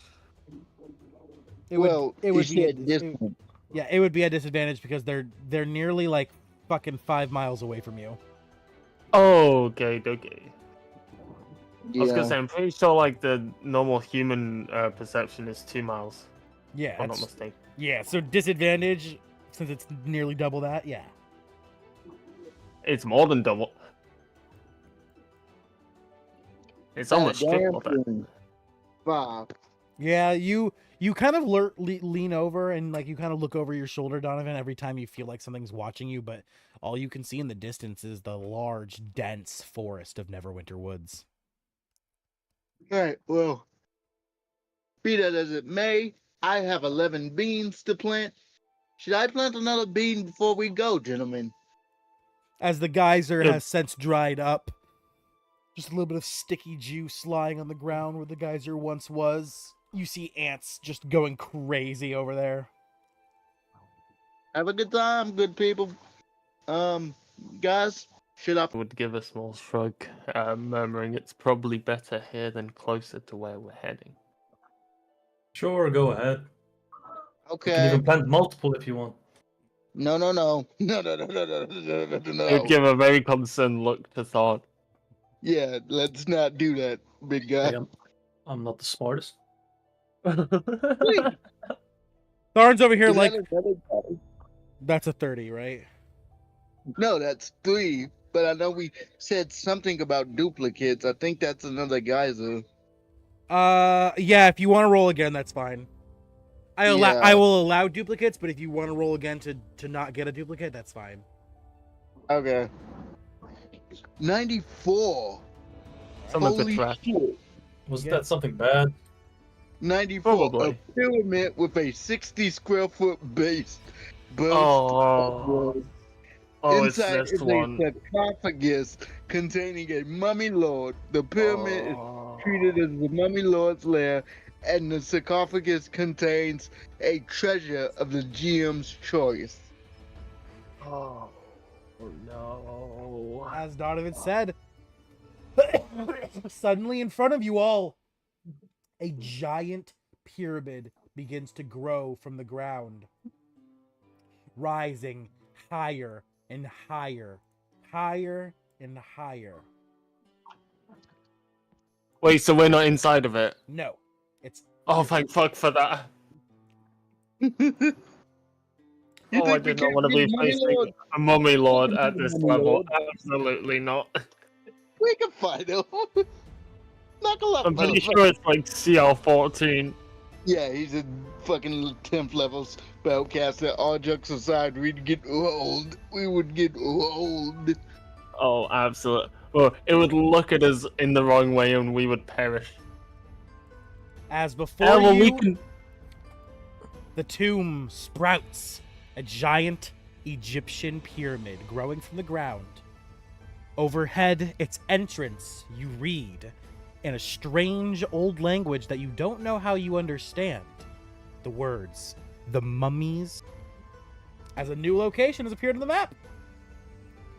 Well, that's a Hey. side quest for another time.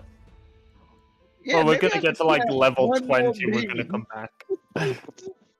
I mean, I could roleplay this out as me not being smart, as just charging straight into the pyramid.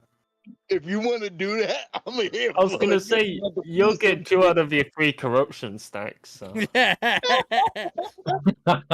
if you want to live life on the edge, I don't blame you.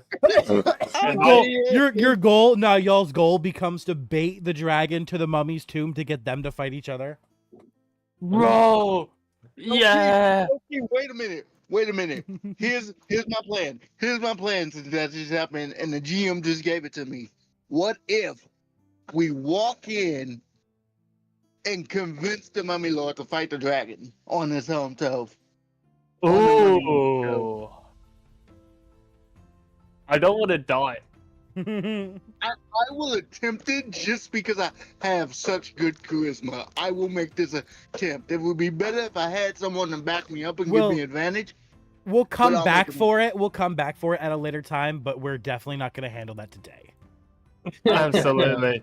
I don't even think he has a map for the pyramid. Yeah, I don't have Also- a map yet. Yeah, that's fine. Mark it. It's happening. And Donovan's just gonna hold another bean up and say, "One more? Anybody feeling lucky?" Ivan looks visibly distressed. Go on. Okay. God, it's 2 Alright. sides of a fucking coin. Last scene. 94? Boom. I hope not. Oh, 38. 83. Oh, 38, yeah. Oh, too bad. Is that the fucking toads again? No, this is the one I could have used yesterday. This is the goddamn campfire one. A campfire with blue flames. That would be useful.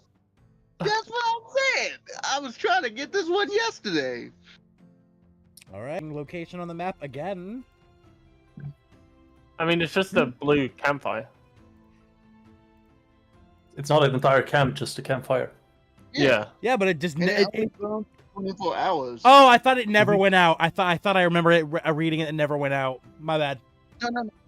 It only burns for 24 hours or until extinguished. So Okay. I'll just extinguish it myself down there. You plant the bean and then boop, a little fire comes out of the ground. You look at it. Fuck! This is what I needed last night. And you stomp on the literally flame. Just like, I could have used this shit yesterday. And he snaps his fingers and dispels it. All right. Oh, yeah, mage shit. And as you extinguish the flame, you guys look back to the looming giant pyramid Guess you'll have to handle that another time, huh? That's a big ass pyramid. We should come back when we're like max level, done all the fucking main missions, and we just. We're not gonna fight him. We're gonna use him to fight the dragon. I don't know how well that will work. I don't think you really have to convince the mummy of that. If you just lure the dragon to the tomb and you get the dragon to start attacking the pyramid, it'll obviously anger the mummy. I mean, the dragon won't attack the pyramid, right? It's smart enough to not attack an inanimate object. What are you talking about? If you tell the dragon there's treasure inside of it, what's the one thing dragons are weak for? And character, it doubly works because this dragon was revived by the god of greed, Avatar. Yeah, so that too.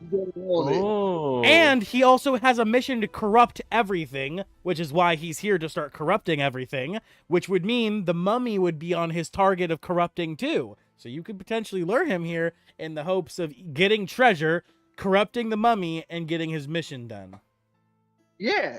And then we can fight side by side with the mummy, and the mummy is lawful evil, so maybe he's just like, all right, cool.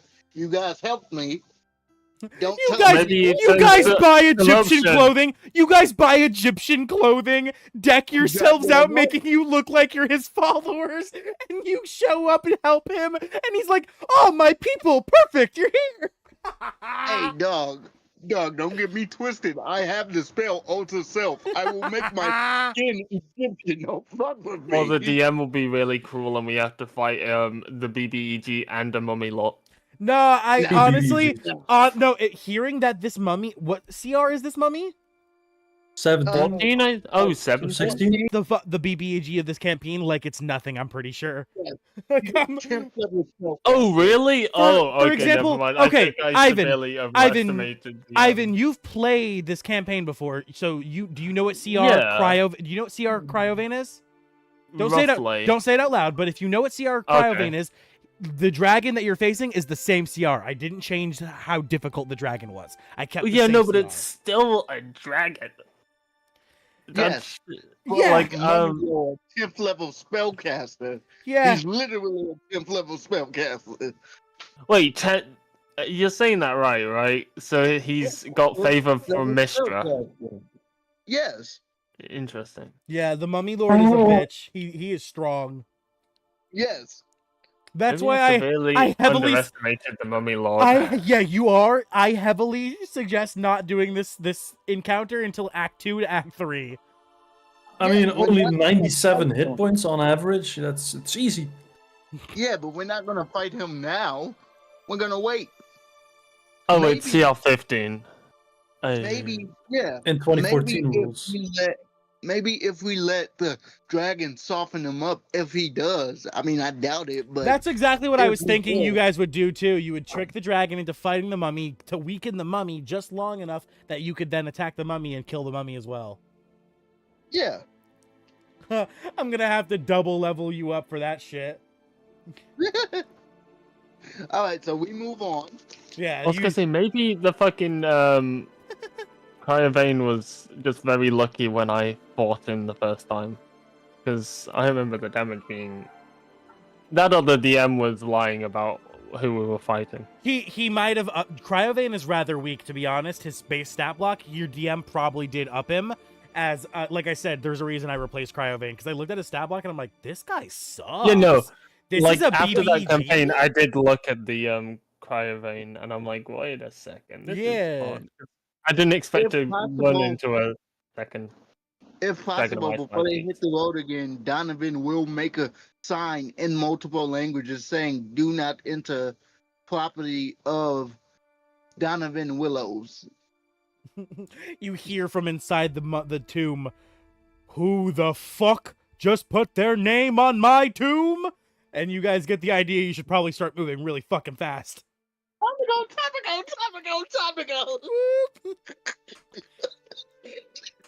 Yeah, you guys hop back in the wagon. As Gilbert swiftly wakes up, oh, what the fuck is that? I want to go in there! As he hops out of the wagon and begins to walk towards the tomb. He turns around. And Donovan literally tugs on him with telekinesis, like, come on. We need to go. Don't you see the cool play? And then from inside he hears, who dares? And he's like, oh, okay, yep. And he turns around. He quickly sprints towards the wagon, jumping in it as you guys are making your way, leaving. Oh, yeah, Donovan's zooming on his boom. He's not even in the wagon. He heard that dude's voice and was like, nope. I'll remember this. You hear in the distance coming from the tomb. As you all begin to disembark. It takes you about half a day, but about half a day's of travel, you have reached Connieberry, you traveled through before. However, this time, you find the town is a little more lively with the sound of horses. As you all enter inside, you see standing at 3 different locations, there are 3 horses within Connieberry. Immediately cast Speak with Animals. All right, you cast Speak with Animals, and what do? Approach. What do the horses look like? Does any one of them look like they're a leader horse? Or Roll me alpha? perception. Okay. 1 second. Perception is, I don't remember. I believe it's a +2. Yeah, it's a +2. You said, well, perception. Okay. +2. Boom, boom. 15. While none of the horses appear to be an alpha, you do recognize immediately that all 3 horses are branded with the letters B-A-K. If you'd like to make a history check to figure out what that means, I will allow. Yes. Go ahead. Okay. I was going to say Ivan might help him out with it. Okay. Ivan, using your natural perception, you see the letters, and as Donovan seems to be inspecting them, you offer him some help in trying to figure out what they mean. Donovan, roll at advantage. He cracks open his history book. Ivan, you might be better. How about I help you? Would that be okay? He would give a small nod. All right, Ivan, using your feline memory, you remember everything from the past 48 hours, you instantly recognize what BAK stands for. Big Al Calzorn, the name of the ranch leader who you're attempting to go help. No. By the way, I accurately recall anything within the past month. Oh, month? Oh, yeah. Jesus, fuck. Yeah. I accurately recall anything that has happened within the past month that I've witnessed. You recall that time you remember seeing the guard of the tavern shitting his pants. Hit himself, yeah. He remembers that in vivid detail, actually, replays in his mind every single time he goes to sleep and sees him. Yeah. Yes. But I'm assuming he says his name, Brandon. Oh, yeah, no. Ivan would explain it, as if it's common knowledge. Yeah, Donovan will walk up to one of the horses and begin talking to him like, hey, all right, calm. Animal handling at advantage, since you are speaking to them with the actual speaking with animals. We'll just say, be calm, my friends. We are not here to harm you. We are here to help you, actually. Okay. I would sit back and let him just do this on his own. Come on, please. Yes, Nice. All right. You easily succeed the check as the horses look to you and they whoa. Not often we get spoken to, partner. Very strange to see a human speaking to us horses. He looks down at himself and he's like, I'm not a human, but how are you? Not doing too fine, if we may say so ourselves. In fact, we actually just fled from our home because not too long ago, some strange orcs took over, slaughtered a few ranch hands, and took Big Al captive. What about Petunia? Is she okay? Yeah, that gorgeous cow. Yeah, fine old Mrs. Milkers is actually not too far from here. She's between here and the ranch. You'll find her not too far off the Tribor Trail. She wears a cowbell around her neck and's got a mighty fat ass. Okay, does she answer to Petunia? Indeed, she does. That is the Okay. queen's name. All right. You all should. I don't know. Hey, guys, and Donovan will sort of look to the horses. One moment, please. I need to confer with my comrades. Take your time, partner. As you see the horse go back to drinking water from the trough. Guys, what do we do here? Are we sending the horses to Phandalin?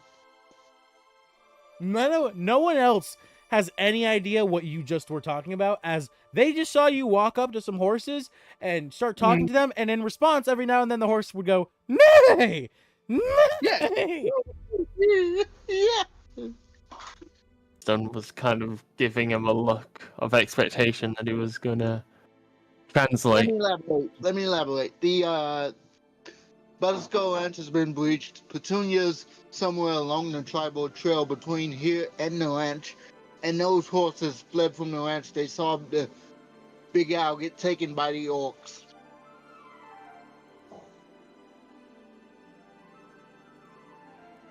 These horses are not in danger, are they? I mean, not particularly, but they all property of Big Owl, and I think he would like them back. He would like his, ranch animals back when he saved. So maybe we'd send them to Phandalin for safekeeping. Who's going to go with them? Send Gilbert. He can grab Garrak. I couldn't think of Garak's name for a moment. It's been quite stressful. Did over a little bit. He did kind of want to make sure that everyone was here to make sure that this doesn't go to shit.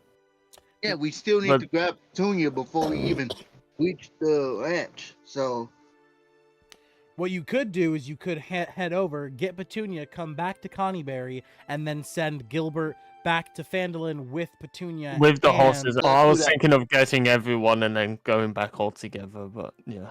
Let's do that. Let's send Gilbert back after we get Petunia. All right. So, listening to the horse's instructions, Donovan, you gather Ivan and Tharn, and leaving the wagon, you walk down the Tribord Trail for about 100, 200 feet total. Not too far along your walk, you see the gorgeous golden cow, not too far off the side of the road, just as the horses said. You currently see Petunia munching down on some grass. You hear her cowbell jingling every now and then. Okay, do I need to recast Speak with Animals? No. Speak with Animals has a 10-minute cast. 10-minute, right? Yeah. So yeah, you're definitely still good. It wouldn't have been 10 minutes yet. Okay. So it's either 10 minutes or an hour. I can't remember which one it was. I don't know.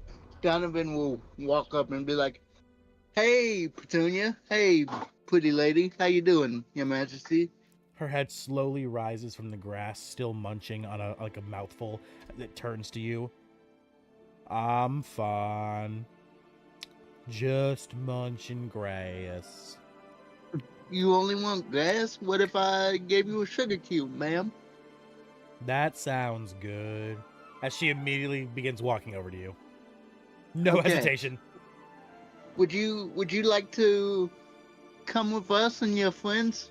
We'll get you to safety, and then we take you home, and when that happens, you can go back home. As long as I've got this, I'm happy. Okay. And he'll rub her head, gently caress her head. "You're a good girl, Petunia. Come on." Okay. As she begins to follow you back to Connieberry with no problem, no roll or anything required. It literally says in her description, Petunia is a cow of simple nature. Characters who approach her who are kind will instantly calm her. Well, she'll follow people anywhere. Yay! Literally, That was easy. It's so fucking. It's literally the horses require a DC 15 check. If you go under a 15, you fail. That's a pretty hard roll. The cow, fucking just okay. Be nice and I follow. Yeah. Well, horses are naturally kind of skittish, if memory serves. That is true. That is more true. Yeah, cows are much more passive creatures. As a farm boy down here in the south of Florida, I can attest that is rather true. Horses scare much more easily than cows. Yeah. So he'll just pat Petunia gently. He's like, "Oh, that's a good girl. That's a pretty lady. You make good milk for the Butterskull Ranch. You should get a raise." Yeah. As you guys make your way all the way back to Connieberry, you've informed Gilbert of the plan. He's like, I get to go back? Hell yeah, sounds fine to me. I'll go get Garrak right away. Worry not, worry not, worry not. As you see, he begins to load Petunia, and he straps the 3 horses onto the reins of the wagon so they can just help to pull the wagon so it's nice and easy. And you see him begin to disembark. As he looks to you all right, the great Gilbert Gunga will be back with our friend so we can fight these foes. But until then, please wait here for me. At most, travel to the shrine, maybe check out how Garrak's wife's doing. But allow us to return before engaging in combat. I don't want to miss out. Ha ha ha! As he begins to disembark. And with that, we are going to wrap up today. We're going to wrap up here today. Yeah. I feel like this is a perfect point to wrap up. Oh, absolutely. Yeah. Garrak can come back. Kazuki can come back to actually begin the combat as you guys get to Butterskull Ranch and everything. And we'll pick up here. So with that, I hope all of you beautiful adventurers at home have enjoyed watching. If you haven't already, please make sure to tap that notification bell so you're alerted every single time we upload or go live here on the channel. Make sure to smash that sub button, join the Orphan Guild if you haven't already, and make sure to hit that like button and leave a comment down below. Or if you're watching live, make sure to hop in the chat and leave some live chats. We love to have you guys watching, and we thank you so much, so much for your support. This has been your host, the D&D Orphan, signing off. Everyone say goodbye. Bye. Bye-bye. Goodbye. Hope to see you again next week as well. And we'll see you next week. Yes. Peace. Please. All right, recording done. Let's do the pros and cons. Starting off with Ivan Velasar. Since I know you got to get going since it's late, go ahead and give us your pros and cons. No cons. Because it's D&D, it's bound to have scheduling issues, and there's bound to be life that comes in the way. So I'm not going to class that as a con, that's just how it is. Pros, I'm glad that Ivan is getting more leniency with the whole greed thing, and maybe hopefully he gets cured soon, because artificer levels are severely lacking, and there's so many fun features I want to try but can't. Gotcha. Jaded a lot. It allows me to focus on the more nuanced stuff, and it flowed surprisingly well given that we're down 2 people. All right. Well, I am glad you enjoyed today's session. I really tried hard with today's role play and everything. Keep everyone involved and in contact. Mm-hmm. Well, it was very well done, actually. It was incredibly skilled. Awesome. But thank you for the session, and I hope to see you again next week, all of you. All right. Take care. All right. See you next week. Peace, Ivan. See you next week. Peace. All right, Tharn, you go ahead and go next, buddy. No cons for me either. I've missed some weekends myself, so I really have nothing to say according to that. Pros, I quite like the roleplay. That's always fun to do, especially since I want to do it more, even though I'm more of a passive person. Okay. So yeah, I was quite satisfied. Hard to get everyone involved. I did the whole thing with Sir Gaul, with Ivan and Donovan, and I wanted to make sure I included you too. So with Kazuki as well. So I worked in because so I kind of just improv the moment that it would make sense that Sir Gaul might know of your village's shaman, because to be fair, most Goliath villages don't have shamans. The fact that you wrote that into your backstory is a rather unique feature, because Goliaths are usually just anti-magic. They don't support the concept of magic. So shaman, being a spiritual magic user, would obviously be a little bit weird for a Goliath village to have. So I decided that, hey, fuck it, your village of Goliaths is a special one who has created heroes from time and time before, from the shaman's quests, and you're the next one on your quest to become a hero. Yeah, I like that as well. Awesome. It was a cool addition. I'm glad you enjoyed it. All right. If you got to get going, please feel free to leave now, and we will see you next week. And last but certainly not least, King, give us your pros and cons. See you all next week. See ya. But well, cons none besides KT apparently being a jealous Nelly. I could do without that. Her being jealous is that's interesting because they haven't like done anything. So her little comments is like, look, I'll leave you. Donovan's like, hey, look, I got my red flag radar.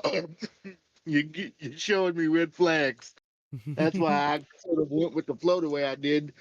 Pros, the real pros, obviously there's really no cons, if we're being serious.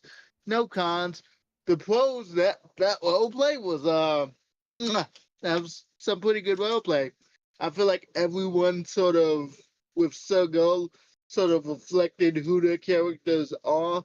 Like you can see the passion and the drive behind Donovan.